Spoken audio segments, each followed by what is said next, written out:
कि इनको 1% दुख भी इस बात का है कि पेपर लीक हो गया है। इनको तो अंदर ये लग रहा है, ओ शिट, इस बार पता लग गया। भाई सुन, इस बार पता नहीं लगना चाहिए, हवा नहीं लगनी चाहिए, पेपर लीक भी हो रहा है और ये जो 400 करोड़ रुपए और खर्च हो रहे हैं इनकी भी वसूली करनी है। शिक्षा मंत्री ने बोला नहीं सर, आपने देखा होगा कैमरा लेके क्या बोलता। शिक्षा मंत्री के पास बोलने के लिए कुछ है? शिक्षा मंत्री के पास बोलने के लिए इतना बोलना था, प्रधानमंत्री जी के नेतृत्व में इस बार एनटी ये पेपर बेचने में सफल रही है, बस इससे ज्यादा कुछ नहीं। पूरे देश के बच्चा प्रभावित है, पूरे देश के बच्चों के परिवार प्रभावित है। आप समझिए 22 लाख बच्चे, मतलब कि 1 करोड़ के करीब की आबादी को इफेक्ट कर रहा है। सीबीआई जांच हो रही है, अब सब अच्छा हो जाएगा, कुछ अच्छा नहीं होगा। ये सीबीआई जांच अभी आपके मन को शांत करने के लिए, आपके गुस्सा को कम करने के लिए है, इसका निष्कर्ष कुछ नहीं निकलेगा, देख लीजिएगा। यही तो हो रहा है इतने सालों से। आप कह देते हो समोसे का ठेला खोल लो, देखिए उसने चाय से इतना बड़ा बिजनेस, हर आदमी चाय बनाएगा तो पिएगा, धुरंधर 3 ये बना देंगे और उसमें दिखा देंगे कि पेपर लीक के भी अपने फायदे हैं, सरकार को इतना राजस्व प्राप्त होता है, उसी से आपकी रोडें बनती हैं। या आप एक मंत्री मुझे बताइए जिससे अपना विभाग समझ, वित्त मंत्री से महंगाई नहीं समझ रही,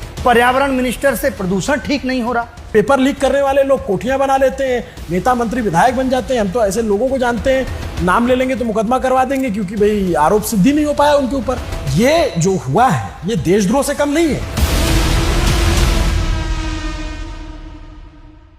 नेता बात करते हैं जात खतरे में है, धर्म खतरे में है, नीट पेपर लीक कहता है कि बच्चे खतरे में है। 22 लाख से ज्यादा बच्चे जिनका भविष्य अधर में लटक गया है। एनटीए जो इस परीक्षा को कंडक्ट कराती है, देश की प्रतिष्ठित परीक्षा जिसको पढ़ करके बच्चे, जिसको पास करके डॉक्टर बनते हैं, वो पेपर लीक हो गया। तमाम दावे कि हम ये कर दिए, हम वो कर दिए, आसमान में धान बो देंगे, समंदर में 2 बीघा जमीन लिखवा देंगे, तमाम बातें कर डाली थी और ट्वीट भी किया कि ये कोई स्कूल का एग्जाम नहीं है, तमाम चीजें की। लेकिन पेपर लीक हुआ, सरकार को बैकफुट पे जाना पड़ा, पेपर कैंसिल कराना पड़ा और अब शिक्षा मंत्री से इस पे जवाब देते नहीं बना। जब मीडिया ने सवाल पूछा तो वो सवालों से कतरा कर चले गए और हम बात कर रहे हैं अलग अलग टीचरों को बुला करके कि वो बच्चों की आवाज बने, क्योंकि बच्चे जो मानसिक रूप से प्रताड़ित हुए हैं उनकी आवाज टीचर नहीं बनेंगे तो कौन बनेगा। पहले हमने अलग सर से बात की, एनवी सर से बात की, आदित्य रंजन सर से बात की।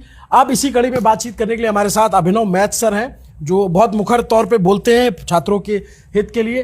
सर, एक और पेपर लीक हो गया। पिछले 7 साल में 70 पेपर लीक हुए हैं और किसी भी पार्टी की सरकार हो, सब में पेपर लीक हो रहे हैं, जहां से ये साफ साफ दिखता है कि पेपर लीक में सरकारों की कमाई हो रही है।